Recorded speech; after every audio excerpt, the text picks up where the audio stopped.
Глава 24. Кога Исус излезе од храмот, одеше натаму, неговите ученици му се приближија, за да му ги покажат зградите на храмот. А тој им одговори: го гледате ли сето ова?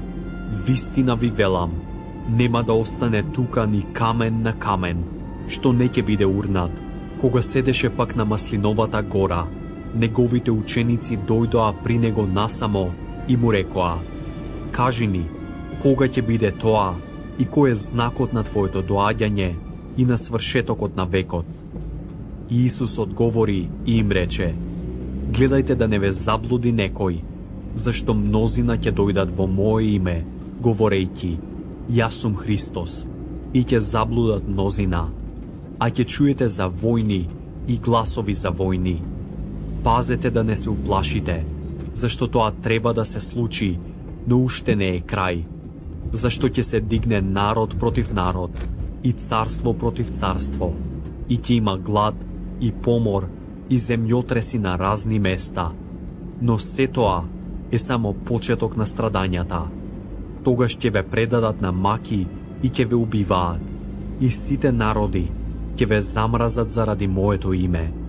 Тогаш мнозина ќе се соблазнат, и едниот ќе го предава другиот, и едниот ќе го мрази другиот, и ќе се јават многу лажни пророци, и ќе заблудат мнозина, и заради многу беззаконија, љубовта ќе олади ке мнозина, а кој ќе издржи до крај, ќе биде спасен. И ова Евангелие за царството ќе биде проповедано по целиот свет, за сведоштво на сите народи, и тогаш ќе дојде свршетокот.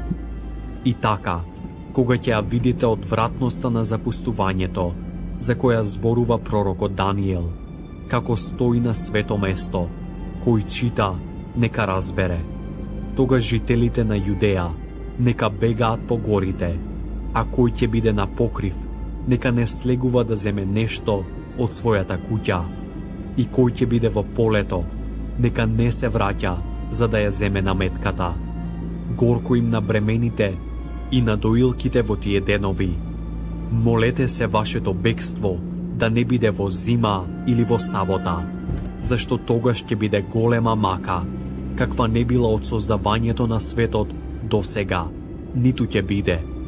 Иако не би се скратиле тие дни, не би се спасило ни едно тело, но заради избраните ќе бидат скратени тие дни.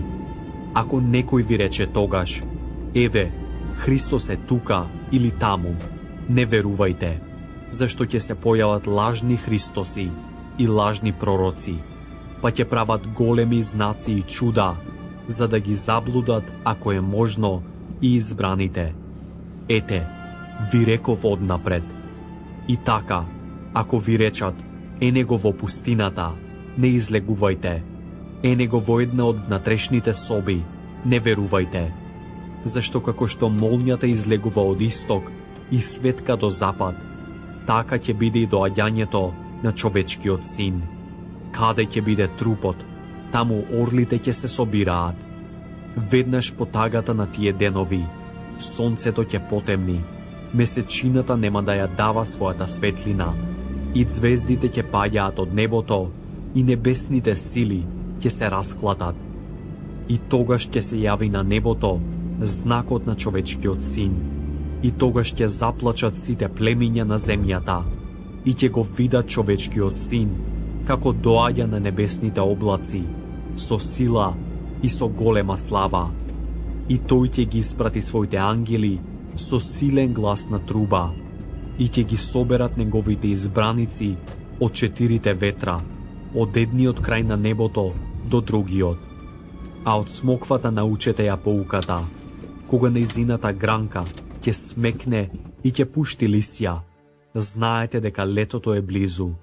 Така и вие, кога ќе го видите се тоа, знаете дека е близу, пред вратата. Вистина ви велам, ова поколение нема да помине додека не се збидне се тоа. Небото и земјата ќе поминат, но моите зборови нема да поминат. А за оној ден и час никој не знае, ни небесните ангели, а само мојот татко. Како во Ноевите денови, Така ќе биде и при доаѓањето на човечкиот син. Зашто како во деновите пред потопот, јадеа и пиеја, се женеа и мажеа, до денот кога Ное влезе во ковчегот и не знаеја додека не дојде потопот и однесе се. Така ќе биде и доаѓањето на човечкиот син. Тогаш двајца ќе бидат во полето, еден ќе биде однесен, а другиот оставен. Две жени ќе мелат на мелница, едната ќе биде однесена, а другата оставена. Затоа бдејте, зашто не знаете кога ќе дојде вашиот Господ. А знајте го ова, ако домаќинот би знаел во која ноќна стража ќе дојде крадецот, би бдеел и не би дозволил да му се поткопа куќата.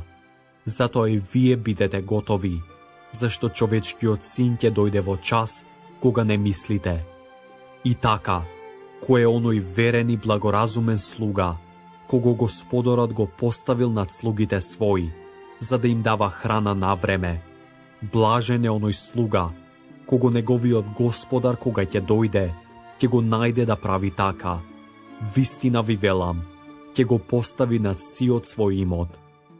Ако пак оној зол слуга рече во своето срце, мојот Господар ќе се забави долго, па почне да ги бие своите сослужители и да јаде и да пие со пијаниците, Господарот на оној слуга ќе дојде во ден кога не очекува и во час што не го знае, па ќе го пресече и ќе го стави меѓу лицемерите.